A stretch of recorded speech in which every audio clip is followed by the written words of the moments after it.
अनुसूचित जातियों के आरक्षण में उपवर्गीकरण के विरोध में बुधवार को बुलाए गए भारत बंद के देशव्यापी असर देखने को मिला। हालांकि आरक्षण के इस मुद्दे पर एक दूसरे के धुरविरोधी बन चुके चाचा भतीजे को एक साथ ले आ दिया। अब ऐसे में माना ही जा रहा है कि भारतीय जनता पार्टी के लिए मुश्किलें खड़ी हो सकती है। जी हां, आपको बताएं, दरअसल चिराग पासवान और पशुपति पारस ने भारत बंद का खुलकर समर्थन किया। ऐसा तब हुआ जब भाजपा और जेडीयू ने भारत बंद के औचित्य पर ही सवाल खड़ा कर दिया।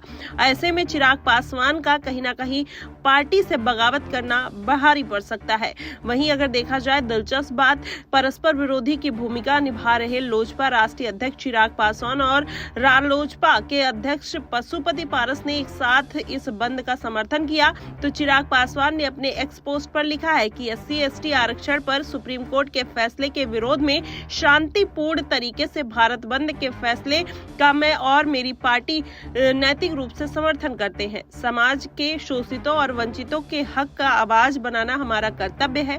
मैं तब तक आरक्षण में किसी भी प्रकार का बदलाव संभव नहीं माना जाएगा। वहीं रालोजपा अध्यक्ष पशुपति पारस ने कहा कि अजजा के आरक्षण में उपवर्गीकरण उचित नहीं है या संविधान में भी नहीं है। ऐसे में सर्वोच्च न्यायालय की ओर से दी गई व्यवस्था के विरोध में विभिन्न संगठनों का भारत बंद एक जनतांत्रिक आंदोलन बन गया है। उन्होंने दावा किया है कि रालोसपा का एक जन संगठन दलित सेना के कार्यकर्ताओं की भी बंद में समर्थन सड़क पर करता हुआ दिखाई देगा। वहीं उप मुख्यमंत्री भाजपा के वरिष्ठ नेता सम्राट चौधरी ने कहा कि क्रीमी लेयर के संबंध में सुप्रीम कोर्ट की राय को मानने से जब प्रधानमंत्री नरेंद्र मोदी ने स्वयं इनकार कर दिया है तो इस पर कैबिनेट की मुहर लग गई है और इस मुद्दे पर कोई आंदोलन और प्रदर्शन करने का कोई औचित्य नहीं था। उन्होंने कहा कि मुद्दा छिन जाने से बौखलाए विपक्ष ने आंदोलन के बहाने उत्पात किया है।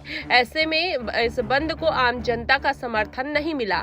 जेडीयू के वरिष्ठ नेता ग्रामीण विकास मंत्री श्रवण कुमार ने कहा कि भारत बंद के नाम पर हुड़दंग को कभी उचित नहीं ठहराया जा सकता। उन्होंने कहा कि लोकतांत्रिक तरीकों पर अपनी बातों को सरकार तक पहुंचाने के लिए कई विकल्प मौजूद है। रेल और सड़क मार्ग को बाधित करना किसी भी समस्या का समाधान नहीं है। लेकिन वहीं देखा जाए तो जिस तरीके से नीतीश कुमार और चिराग पासवान की दोस्ती देखने को मिली थी और आरक्षण के मुद्दे पर दोनों एक साथ आए थे, ऐसे में पशुपति पारस का समर्थन करना कहीं ना कहीं इस बात की तरफ इशारा करते हैं कि अब भारतीय जनता पार्टी की मुश्किलें बढ़ सकती हैं। वहीं सम्राट चौधरी ने बीजेपी का खुलकर समर्थन किया है, लेकिन नीतीश कुमार और सम्राट चौधरी के बीच में जो अनबन चल रही है उससे ये साबित हो जाता है कि कहीं ना कहीं जेडीयू के अंदर खाने में भी या नीतीश कुमार के मन में भी आरक्षण को लेकर वही बात है जो चिराग पासवान और पशुपति पारस के मन में चलती हुई नजर आ रही है। अब क्या ये जो मनमुटाव है वो आगे बढ़ते हुए नजर आएगी